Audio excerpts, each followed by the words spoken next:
Hello students, तर आज आपण बर्नॉलीज प्रिन्सिपल म्हणजे काय हे समजून घेणार. आता जर तुम्ही माझं लास्ट लेक्चर पाहिलं असेल की ज्याच्यामध्ये मी तुम्हाला कंटिन्युटी इक्वेशन समजून सांगितलेलं, तर ते तुम्ही लेक्चर पाहिलं नसेल तर ते लेक्चर आधी तुम्ही बघा, त्याच्याशिवाय तुम्हाला हे बर्नॉलीज प्रिन्सिपल समजणार नाही. ओके. आता बर्नॉलीज प्रिन्सिपल किंवा कंटिन्युटी इक्वेशन नेमकं काय सांगते हे सांगण्यासाठी आपण काय करूयात, जर एक जस्ट एक्सपेरिमेंट करूयात किंवा एक ते समजून घेण्यासाठी मी काय करतो तर एक ट्यूब ड्रॉ करतो. ओके, समजा ही अशी ट्यूब आहे. ओके, समजून घ्या, ही ह्या ह्या शेपची ही अशी ट्यूब आहे. ओके, बघा, ही समजा अशी ट्यूब आहे.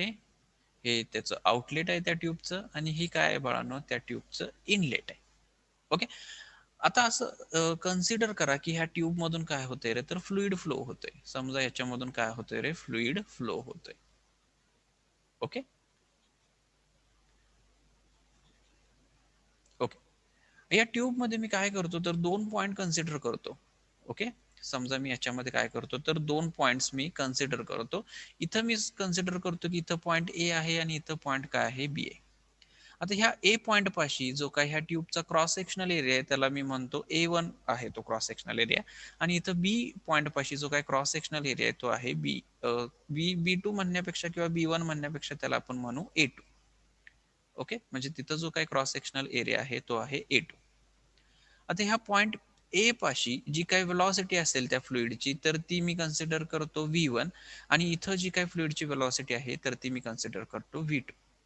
आता इक्वेशन ऑफ कंटिन्युटी नुसार काय असते, इक्वेशन ऑफ कंटिन्युटी काय सांगते तर हा जो काही प्रोडक्ट आहे, area of cross sectional into velocity of a fluid, हा कॉन्स्टंट असतो. हो का नाही, हे बघितलंय आपण लास्ट लेक्चर मध्ये. जर एरिया ऑफ क्रॉस सेक्शन कमी झाला तर वेलॉसिटी ऑफ फ्लुइड काय होईल, वाढेल. मग ह्या इक्वेशन ऑफ कंटिन्युटी मधून किंवा ह्या इक्वेशन ऑफ कंटिन्युटी वरून मी असं कन्क्लुजन काढू शकतो का की velocity velocity at point B is greater than velocity at point A, असं कन्क्लुजन मी काढू शकतो. ओके, म्हणजे भलेही एरिया ऑफ क्रॉस सेक्शन हा जास्त असेल तरी इथं जी काही वेलॉसिटी असणार तर ती जास्त असणार बी पॉइंट पाशी. दुसरी गोष्ट, समजा ह्या पॉइंट ए पाशी जे काय फ्लुइडचं प्रेशर आहे तर ते मी म्हणतो P1, आणि इथं जे काही फ्लुइडचं प्रेशर आहे तर ते मी म्हणतो P2. आता मला लॉजिकली तुम्ही सांगा, जर इथं वेलॉसिटी ऑफ फ्लुइड जास्त असेल तर प्रेशर ऍट पॉइंट बी ला जास्त असेल का रे, तर तुमचं उत्तर असेल हो, असं जास्त असलं पाहिजे. पण तसं नसतं बाळांनो, तर प्रेशर ऍट पॉइंट बी हे कमी असणार आहे इथल्या प्रेशरपेक्षा. हे जे काही रिलेशन असणार आहे P1 P2 मध्ये तर ते असणार आहे P1 is greater than P2. म्हणजे इथं ऍट पॉइंट ए ला प्रेशर हे काय असलं पाहिजे, जास्त असणार आहे as compare to at point B. आता हे असं का असतं, तर हेच एक्सप्लेनेशन आपल्याला बर्नॉलीज प्रिन्सिपल मध्ये येतं. म्हणजे बर्नॉलीज प्रिन्सिपल काय सांगतं, तर जिथं फ्लुइडची वेलॉसिटी ही कमी असते तिथं फ्लुइडचं प्रेशर हे जास्त असतं. किंवा मी याचा कॉन्ट्रास्ट पण सांगू शकतो तुम्हाला की जिथं फ्लुइडची वेलॉसिटी जास्त असते, तर जास्त आहे ना ऍट पॉइंट बी पाशी फ्लुइडची वेलॉसिटी, पण तिथं प्रेशर हे बाळांनो कमी आहे. म्हणजे velocity of a fluid and pressure are inversely proportional to each other. हा तर बर्नॉलीज प्रिन्सिपल आहे किंवा ह्यालाच म्हणतात बर्नॉलीज लॉ. काय सांगतोय मी जस्ट नोट डाऊन करून घेतो. काय म्हणतोय, Bernoulli's principle states that it states that Bernoulli's principle states that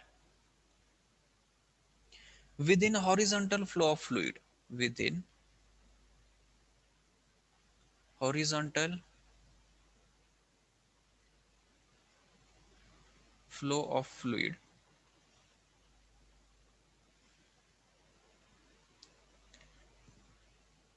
point of higher fluid speed, higher fluid speed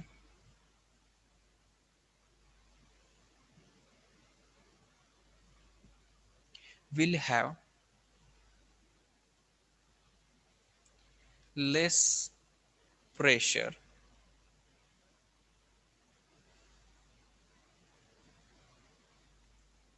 than point of slower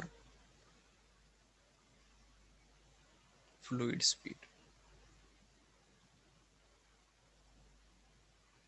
काय सांगतोय बघा बर्नॉलीज प्रिन्सिपल किंवा बर्नॉलीज लॉ काय सांगतोय, it states that for horizontal flow of a fluid, म्हणजे जो काही ह्या ट्यूब मध्ये जो काही फ्लो ऑफ फ्लुइड आहे तर तो हॉरिझॉन्टल आहे. For horizontal flow of fluid point of a higher fluid speed, म्हणजे point of higher fluid speed इथं कुठे एल आहे का बी ला आहे, बी ला आहे. तर point of higher fluid speed will have less pressure, म्हणजे इथं प्रेशर हे कमी असणार आहे than the point of slower fluid speed, म्हणजे इथं प्रेशर हे कमी असणार आहे as compare to point A. तर हाच तर बर्नॉलीज प्रिन्सिपल आहे किंवा ह्यालाच म्हणतात बर्नॉलीज लॉ.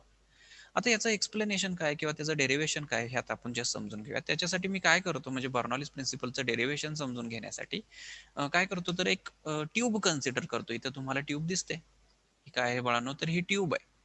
ओके. आता ह्या ट्यूबला जस्ट समजून घ्या की ही ट्यूब कशी आहे.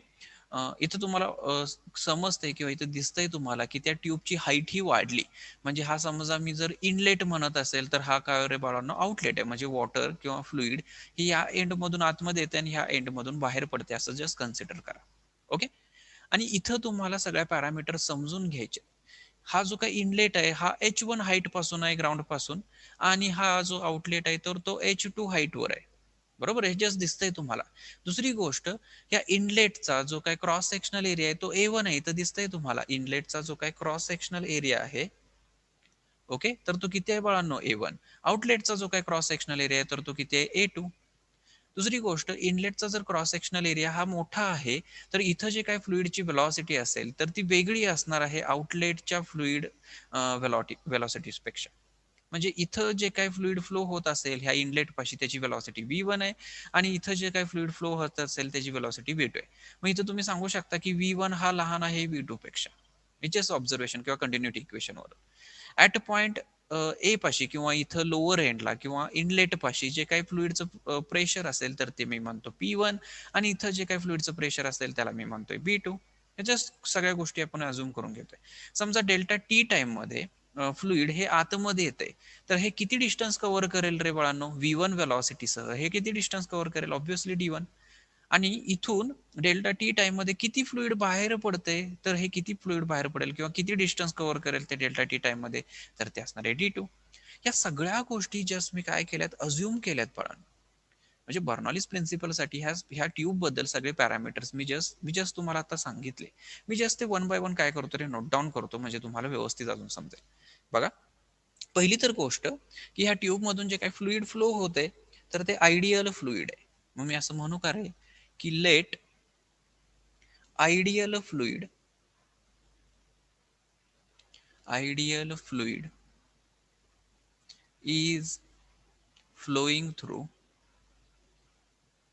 is flowing through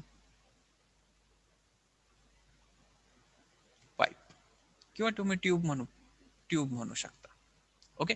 आता जर आयडियल फ्लुइड असेल तर तुम्हाला मी आधीच सांगितलं आयडियल फ्लुइड कोणाला म्हणायचं की ज्याची विस्कॉसिटी ही काय असते बाळांनो, 0 असते. ते इनकॉम्प्रेसिबल असतं. म्हणजे काय काय प्रॉपर्टीज असतात, मेन 2 प्रॉपर्टीज मी जस्ट इथं हायलाइट करतो की आयडियल फ्लुइड म्हणजे काय, तर ते एकतर इनकॉम्प्रेसिबल असतं.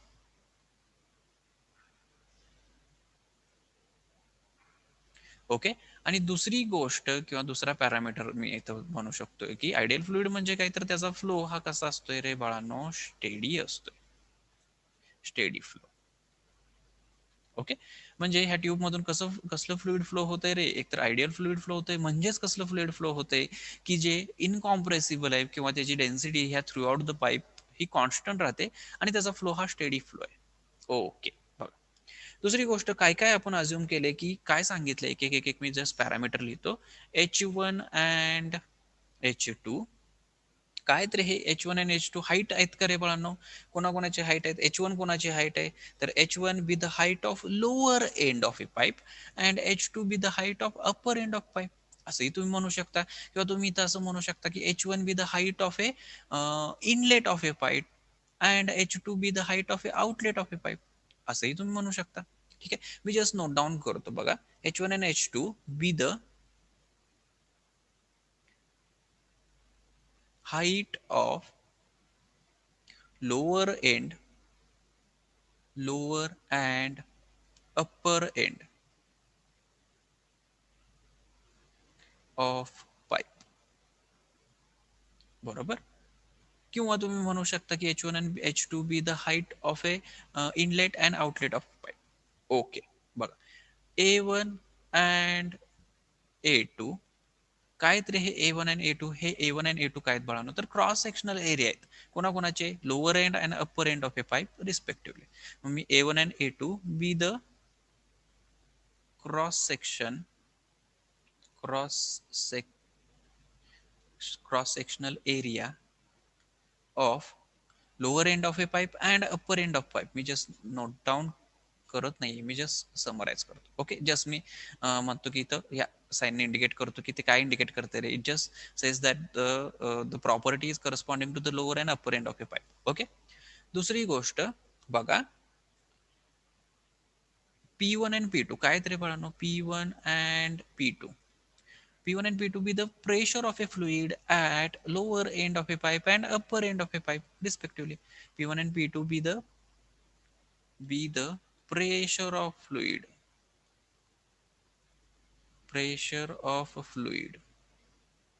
कुठलं कुठलं प्रेशर बाळांनो, at lower end of a pipe and upper end of a pipe respectively. Okay, त्याच्यानंतर काय रे बाळांनो, V1 V2 V1 and V2 काय थे V1 V2 be the velocity of fluid at lower end of a pipe and upper end of a pipe. Third parameter किंवा अजून एक parameter काय म्हणता येईल बघा, इथं प्रेशर झालं, एरिया झालं, वेलॉसिटी झालं. बघा मी जस्ट काय म्हणतो इथं D1 अँड D2 काय तर हे D1 अँड D2 बघा समजा. ओके, आता समजा ह्या पाईप मधून जे काही फ्लुइड आतमध्ये येते, ह्या पाईप मधून जे काही फ्लुइड आतमध्ये येते, किती वेलॉसिटीने आतमध्ये येते रे, V1 वेलॉसिटीने आतमध्ये येते. समजा डेल्टा टी टाइम साठी हे V1 वेलॉसिटीने आतमध्ये येणारं फ्लुइड किती डिस्टन्स ट्रॅव्हल करेल रे, तर D1 एवढं डिस्टन्स ट्रॅव्हल करेल. आणि तेच फ्लुइड पुढं पाईप मधून बाहेर पडताना डेल्टा टी टाइम साठीच किती डिस्टन्स ट्रॅव्हल करते रे, तर D2 एवढं डिस्टन्स ट्रॅव्हल करते.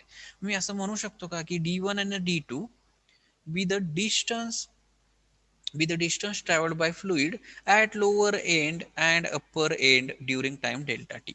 बघा D1 and D2 be the distance traveled by distance traveled by distance traveled by the fluid distance traveled by the fluid at lower end and upper end upper end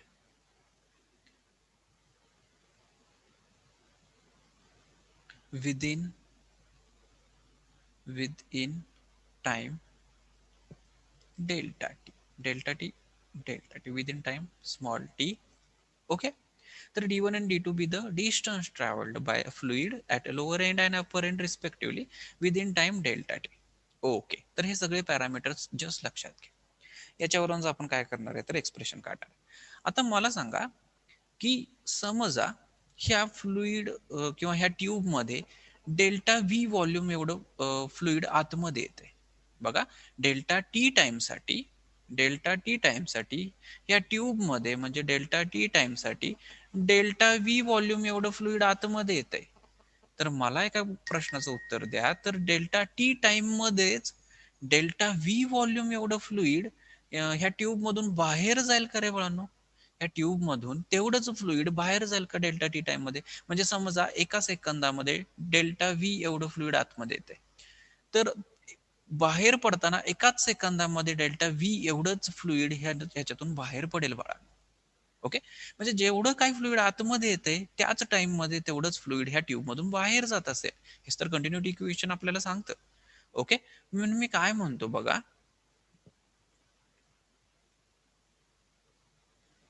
okay बघा मी काय म्हणतो, तर delta V with the volume of fluid passing through any cross section during time interval dt is a same. म्हणजे मी जे just काय जे तुम्हाला सांगितलं की इक्वेशन ऑफ कंटिन्युटी काय सांगते, जेवढं फ्लुइड आतमध्ये येईल तेवढंच फ्लुइड हे बाहेर पडलं पाहिजे, किंवा डेल्टा व्ही व्हॉल्यूम एवढं फ्लुइड पर्टिक्युलर क्रॉस सेक्शनला, म्हणजे सेम क्रॉस सेक्शनला तेवढंच फ्लुइड ह्या ट्यूब मधून फ्लो होत असेल. ओके बघा, म्हणजे जर समजा या ट्यूब मध्ये मी एक क्रॉस सेक्शन घेतला, या ट्यूब मध्ये मी एक क्रॉस सेक्शन घेतला इथं, तर हा क्रॉस सेक्शनला विदिन डेल्टा टी टाइम मध्ये सेम फ्लुइड क्रॉस करत असणार आहे, म्हणजे डीव्ही एवढं फ्लुइड, डेल्टा व्ही व्हॉल्यूम एवढं फ्लुइड या क्रॉस सेक्शनला क्रॉस करत असणार आहे विदिन टाइम डेल्टा टी. आणि हे सगळीकडे ट्रू आहे. ओके, सगळ्याही क्रॉस सेक्शनला ही स्टेटमेंट ट्रू आहे. बघा मी जस्ट काय म्हणतोय हे मी नोट डाऊन करून घेतो, म्हणजे तुम्हाला अजून व्यवस्थित कळेल की DV be the volume of fluid, dv be the volume of a fluid passing through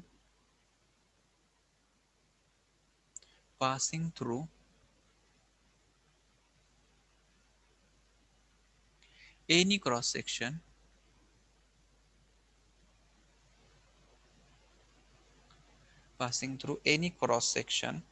during time interval dt is same. during time interval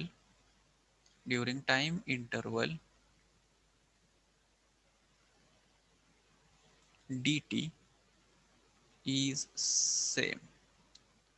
म्हणजेच याचा काय अर्थ होतो रे बाळांनो, की जेवढं फ्लुइड आतमध्ये येईल, डेल्टा व्ही व्हॉल्यूम एवढं फ्लुइड आतमध्ये येईल, त्याच टाइम इंटरव्हल मध्ये डेल्टा व्ही व्हॉल्यूम एवढं फ्लुइड ह्या बाहेर पडेल पाईप मधून. ओके, मग मी असं म्हणू का रे की किती व्हॉल्यूम आतमध्ये येते रे, किती व्हॉल्यूम आतमध्ये येते, किती व्हॉल्यूम ऑफ फ्लुइड आतमध्ये येते, तर किती येणार आहे बाळांनो, समजा ते मी व्ही एवढं व्हॉल्यूम आतमध्ये येते आणि तेवढंच बाहेर पडतंय. ओके, आता याचा क्रॉस सेक्शनल एरिया, इनलेटचा क्रॉस सेक्शनल एरिया किती आहे रे, A1. तुम्हाला माहिती आहे volume is nothing but a area of cross section into height. Okay, height of that cylinder. म्हणजे बघा इथं एरिया ऑफ क्रॉस सेक्शन किती, याचा A1 एवढा. बघा हा एवढा सिलेंडर कन्सिडर करा, हा एवढा सिलेंडर कन्सिडर करा. ओके, हा एवढा सिलेंडर कन्सिडर करा. आता या सिलेंडरचा area of cross section A1 आहे आणि त्याची हाईट किती दिसते इथं तुम्हाला, D1 एवढी आहे काय. म्हणून इथं जो काय व्हॉल्यूम आतमध्ये येणार आहे फ्लुइड, तर तो व्हॉल्यूम किती असणार आहे, A1 D1. आणि किती व्हॉल्यूम बाहेर पडेल, ऑब्विसली A2 D2. ओके, हे एक इक्वेशन जस्ट मेमोराइज करा. दुसरी गोष्ट, आता समजा ह्या ट्यूब मधून काय होते रे, फ्लुइड आतमध्ये येते, ह्या ट्यूब मधून फ्लुइड काय येते रे, आतमध्ये येते, आणि ह्या एंड मधून फ्लुइड काय होते रे, बाहेर पडते. आता असं जर असेल तर मला एका प्रश्नाचं उत्तर द्या, की ह्या फ्लुइडला आतमध्ये ढकलण्यासाठी मला काहीतरी वर्क करावं लागेल, हो का नाही. म्हणजे किती वर्क करावं लागेल ह्या फ्लुइडला आतमध्ये ढकलण्यासाठी, तर किती वर्क म्हणतो मी, तर ते W1 एवढं वर्क म्हणतो. ओके, तर ते वर्क काय असतोय रे बाळांनो, फोर्स इंटू डिस्प्लेसमेंट असतोय का नाही. बघा, work is nothing but force into displacement. मग मला किती फोर्स एक्झर्ट करावा लागेल, F1 एवढा. डिस्प्लेसमेंट किती होते फ्लुइडची, बघा D1 एवढी डिस्प्लेसमेंट होते का, होते. ओके, दुसरी गोष्ट, हे जे काय फोर्स आहे, तर फोर्स मी कसा एक्सप्रेस करू शकतो, force is nothing but A pressure into area का रे, हो का नाही. Force is nothing but pressure into area. आता इथं सांगा इनलेट पाशी किती प्रेशर आहे, P1 एवढं प्रेशर आहे, आणि इनलेटचा क्रॉस सेक्शनल एरिया किती आहे, A1. म्हणून मी इथं हा F1 कसा लिहू शकतो रे बाळांनो, P1 A1 आणि इथं आहे D1. ओके, हे जे काय झालं वर्क डन, म्हणजे हे वर्क डन मी करतोय, आपण करतोय त्या फ्लुइडवर. मग हे वर्क डन काय झालं रे, work done on the system झालं, work done on the system. Okay, आता तसंच बाळांनो, हे जे काय फ्लुइड हे मी ट्यूब मध्ये आतमध्ये घालण्यासाठी वर्क करतोय, तसंच फ्लुइड हे बाहेर पडताना ती ट्यूब त्या फ्लुइड वर करते. म्हणजे बाहेर पडताना किती वर्क डन त्या फ्लुइडला करावं लागेल, म्हणजे फ्लुइड या ट्यूब मधून बाहेर काढण्यासाठी किती वर्क डन त्या फ्लुइडला करावं लागेल, तर ते किती आहे, W2.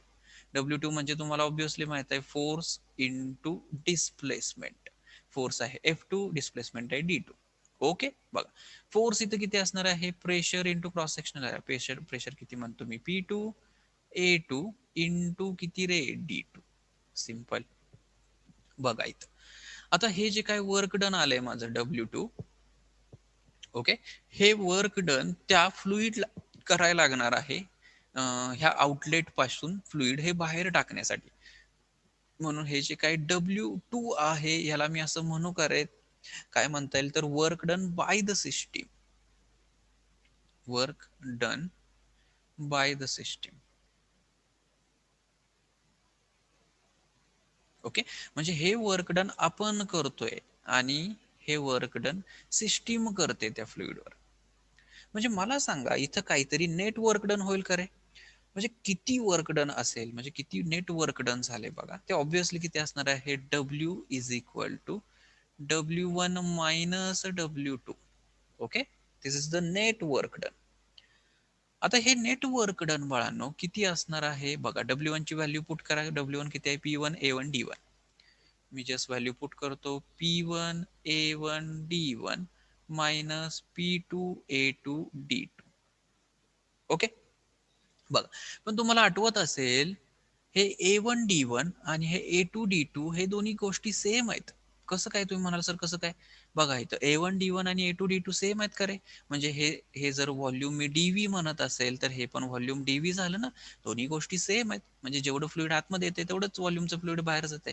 म्हणून मी असं म्हणू का या दोन्ही गोष्टी सेम आहेत. P1 मायनस P2 हे बाहेर काढतो मी A1 D1. म्हणजे A1 D1 is nothing but A2 D2 आहे. मी जस्ट A1 D1 बाहेर काढतो, म्हणजेच बाळांनो P1 मायनस P2 DV एवढं व्हॉल्यूमचं फ्लुइड हे काय होते, एक्सचेंज होते, आतमध्ये येते किंवा बाहेर जाते. ओके, बघा एवढं एक्सेस वर्क डन, म्हणजे एवढं वर्क डन झालंय. म्हणजे W1 एवढं वर्क डन आपण केलंय आणि W2 एवढं वर्क डन त्या सिस्टीमनं केलंय त्या फ्लुइडवर. ओके, म्हणजे नेट वर्क डन किती झालं बाळांनो, ह्या एवढ्या अमाऊंट मध्ये. आता हे जे काही वर्क डन आहे बाळांनो ते एनर्जी मध्ये कन्वर्ट होईल का? म्हणजे समजा मी थोडंसं वर्क दिलं, त्यातलं थोडंसं समजा मी 10 युनिट एवढं वर्क मी काय केलं, फ्लुइडला आतमध्ये घालण्यासाठी केलं, आणि त्यातलं 10 युनिट पैकी समजा त्यानं काहीतरी 9 युनिट एवढं वर्क काय केलं रे बाळांनो, त्या फ्लुइडला बाहेर ढकलण्यासाठी वापरलं. मग काहीतरी वर्क डन राहिलं ना, तर ते राहिलेलं work done is get converted into total energy change करण्यासाठी वापरलं जातं. म्हणजे this work done is use to change its energy of a fluid. Okay, मग किती चेंज इन एनर्जी होते बघा, म्हणजे हे वर्क डन ह्याला मी इक्वेशन नंबर 1 म्हणू का रे? Okay, this work done is used to change energy of fluid. आता एनर्जी म्हणजे दोन पद्धतीची एनर्जी असते, तर कायनेटिक एनर्जी आणि पोटेन्शियल एनर्जी. बघा म्हणजे मी चेंज इन एनर्जी काढून घेतो, किती आहे तर चेंज इन एनर्जी ऑब्व्हियसली काय असते, change in kinetic energy plus change in potential energy. Change in kinetic energy plus change in potential energy. Okay, आता चेंज इन कायनेटिक एनर्जी किती होते बघा इथं, चेंज इन कायनेटिक एनर्जी किती होते. Kinetic energy काय असतो रे, फॉर्म्युला 1/2 mv². बघा आता मला एक सांगा, कायनेटिक एनर्जी कुठं जास्त असेल, इनलेट पाशी जास्त असेल की आउटलेट पाशी जास्त असेल? बघा विचार करा बघू, इनलेटला जास्त असेल कायनेटिक एनर्जी का आउटलेटला? तर माझं उत्तर आहे आउटलेटला कायनेटिक एनर्जी इथं मॅक्झिमम असेल, जास्त असेल. कसं काय रे, कारण की इथं वेलॉसिटी जास्त आहे, क्रॉस सेक्शनल एरिया कमी म्हटलं वेलॉसिटी जास्त आहे, म्हणजे इथं कायनेटिक एनर्जी जास्त आहे ॲज कम्पेअर टू इथं. ओके, जर असं असेल तर मला एका प्रश्नाचं उत्तर द्या, चेंज इन कायनेटिक एनर्जी काय असणार रे, kinetic energy at upper end minus kinetic energy at lower end असेल का रे? बरोबर. Kinetic energy at upper end किती आहे, 1/2 v2² minus 1/2 v1². Okay, upper एंडला कायनेटिक एनर्जी जास्त आहे. ओके, बघा मी जस्ट कॉमन काढतो, 1/2 कॉमन काढतो, राहतंय काय, v2² मायनस v1². सिम्पल. आता मला सांगा, मी मास हे नाही कॅल्क्युलेट करू शकत, मग मासचं कन्व्हर्जन मला नॉन क्वांटिटीमध्ये केलं पाहिजे, म्हणजे एकतर मला ते कन्वर्ट केलं पाहिजे डेन्सिटीमध्ये. मग कसं कन्वर्ट करणार, mass is nothing but density into volume. Density किती आहे रो, आणि व्हॉल्यूम एक्सचेंज किती होते डीव्ही एवढं. v2² minus v1². इथं लक्षात घ्या हे v2 v1 काय तरी वेलॉसिटी आणि हे काय व्हॉल्यूम आहे. म्हणजे चेंज इन कायनेटिक एनर्जी किती होते, चेंज इन कायनेटिक एनर्जी ही एवढ्या अमाऊंट मध्ये होते. दुसरी गोष्ट मला चेंज इन पोटेन्शियल एनर्जी पण पाहिजे का, चेंज इन पोटेन्शियल एनर्जी. आता पोटेन्शियल एनर्जी कुणावर डिपेंडंट असते बाळांनो? पोटेन्शियल एनर्जी हाईटवर डिपेंडंट असते. मग हाईट कोणाची जास्त आहे? अप्पर एंडची. म्हणजे इथं हाईट जास्त आहे, इथं हाईट कमी आहे. मग मी असं म्हणू का रे, change in potential energy is nothing but potential energy at upper end minus potential energy at lower end. Potential energy at upper end किती रे? तर ते असणार आहे mgh2 आणि ह्याची असणार आहे mgh1. जस्ट कॉमन काढा, mgh2 मायनस h1. ओके, मग हे चेंज इन पोटेन्शियल एनर्जी झाली. आता हे जस्ट व्हॅल्यू मी इथं सबस्टिट्यूट करतो, म्हणजे चेंज इन टोटल एनर्जी, म्हणजे टोटल एनर्जी किती चेंज होते बाळांनो, जस्ट मी व्हॅल्यू सबस्टिट्यूट करतो किती एनर्जी चेंज होते. म्हणजे चेंज इन एनर्जी, तर ही एनर्जी किती चेंज होते? Change in kinetic energy plus potential energy. Kinetic energy किती आहे बाळांनो?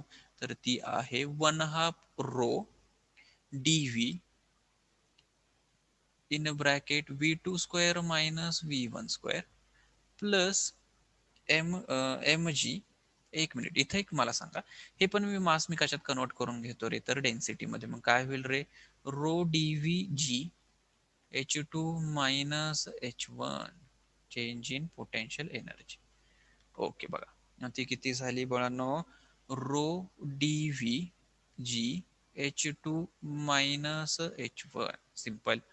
आता ही जी काय एनर्जी आहे ती कशातून मिळाली आपल्याला? त्या वर्क डन म्हणून मिळाली. म्हणजे जे काय एक्सेस वर्क डन आहे तर ते कन्वर्ट झाले change in kinetic, change in energy मध्ये. ओके, म्हणजे वर्क काय होते कशामध्ये? Which is utilize to change energy of a fluid. म्हणजे हे वर्क डन हे इक्वल असणार आहे याच्या बरोबर. बघा मला इक्वेशन नंबर किती म्हणू रे? Second.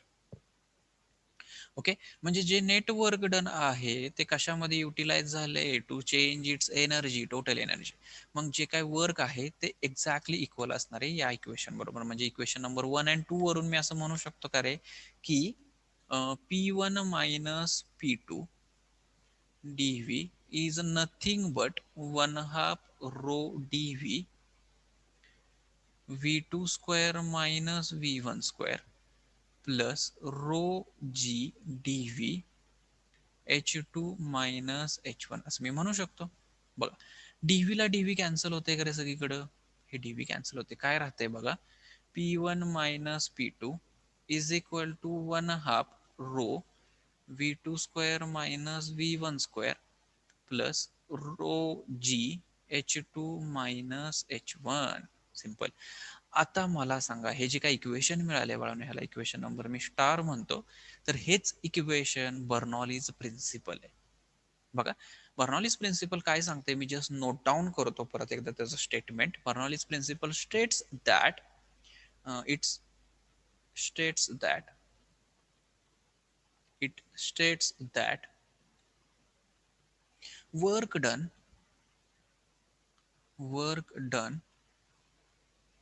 per unit volume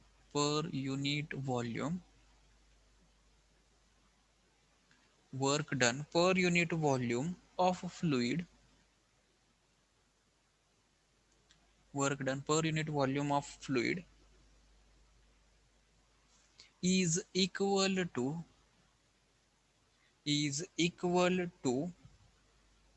sum of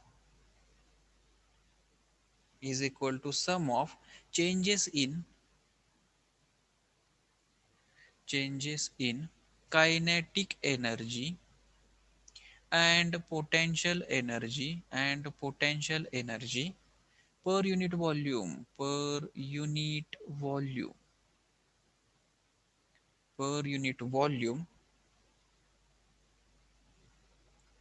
that occur during the flow.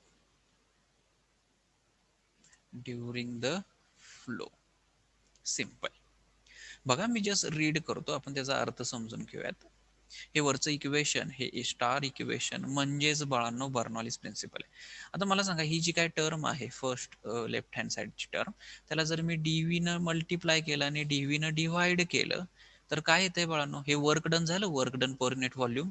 आता याला पण मी डीव्ही न मल्टिप्लाय करतो, पर युनिट डिव्हाइड करतो डीव्ही नच, आणि डीव्ही न मल्टिप्लाय करतो आणि ह्याला डीव्ही न डिव्हाइड करतो. मग मला सांगा, हे वर्क डन, ही वरची term work done per unit volume is equal to sum of kinetic energy per unit volume and potential energy per unit volume. बघा, work done per unit volume is sum of kinetic energy per unit volume and potential energy per unit volume. बरोबर, हेच तर Bernoulli's principle आहे. Just read करा. It states that the work done per unit volume of a fluid is equal to sum of changes in a kinetic change आहे बरं का, V2 minus V1 म्हणजे change in kinetic energy and potential energy per unit volume that occurs during the flow. हाच तर Bernoulli's principle आहे किंवा हाच तर बर्नौलीज लॉ आहे. ओके, तर आता तुम्ही म्हणाल की सर हे तुम्ही आत्ता हे असं सांगताय, मागाच्या स्टेटमेंटमध्ये तुम्ही काहीतरी वेगळंच सांगितलेलं, प्रेशर आणि काहीतरी एरिया ऑफ क्रॉस सेक्शन आणि व्हेलॉसिटीचं काहीतरी रिलेशन दिलेलं आधीच्या स्टेटमेंट सुरुवातीला, आणि इथं काहीतरी वेगळं सांगताय, change in kinetic energy, change in potential energy, change in work डनचं रिलेशन सांगताय.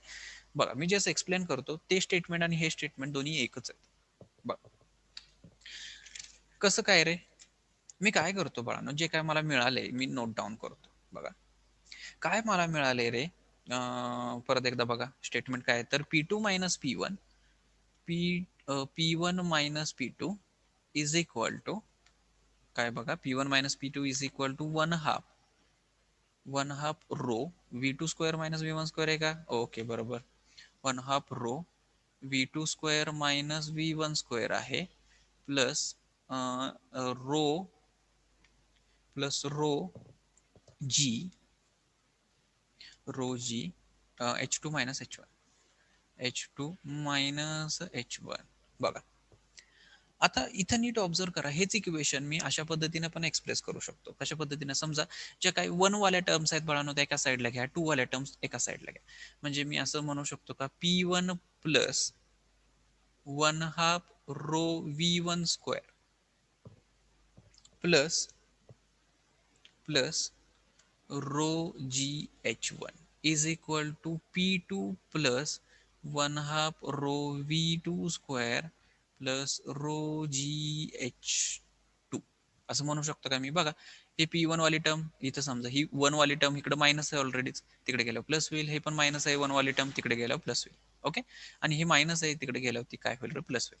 ओके, म्हणजे काय होतंय रे, ही सगळीच्या सगळी टर्म त्या फ्लुइडसाठी कॉन्स्टंट राहते का? आता हे सगळे पॅरामीटर्स हे इनलेट पाशी आहेत आणि हे सगळे पॅरामीटर आउटलेट पाशी आहेत. म्हणजे फ्लुइड फ्लो होताना हे प्रेशर प्लस ही टर्म काय होते, कॉन्स्टंट राहते. मी असं लिहू शकतो का की pressure plus one half rho V square plus rho G H is equal to constant. हेच आहे बर्नौलीज प्रिन्सिपल. म्हणजे pressure per unit volume plus kinetic energy per unit volume plus potential energy per unit volume is a constant for a specific fluid. Okay, हाच तर Bernoulli's principle. Okay, पण समजा in case ही height constant राहत असेल inlet आणि आउटलेटसाठी, म्हणजे काय रे, ट्यूब ही कशी आहे, हॉरिझॉन्टल आहे. ट्यूब कशी आहे रे बाळांनो, ओके आय थिंक मी ते इरेज केलं. ट्यूब समजा काय आहे रे बाळांनो, हॉरिझॉन्टल आहे, अशी उभी ट्यूब आहे. ओके, समजा ही मी पहिल्यांदा जी काय ड्रॉ केलेली बाळांनो अशा पद्धतीनं ट्यूब आहे. ओके, समजा अशा पद्धतीने ट्यूब आहे. आता त्याची हाईट ही कॉन्स्टंट राहते. इथं बघा प्रत्येक इथं हाईट वेगवेगळे, इनलेट आणि आउटलेटची हाईट वेगवेगळे, पण इथं काय हाईट सेम आहे. मग असं जर असेल तर ही हाईट वाली टर्म चेंज होणार नाही, change in kinetic potential energy होणार नाहीये. मग चेंज इन पोटेन्शियल एनर्जी झाली नाही तर इक्वेशन काय राहते आपलं, pressure plus one half rho V square is equal to constant. Okay, बघा जस्ट मेमोराइज करा, मी तुम्हाला आधी काय सांगितलेलं की आता नीट बघा, ह्याच्यामध्ये वेलॉसिटी आणि इथं काय रे प्रेशर.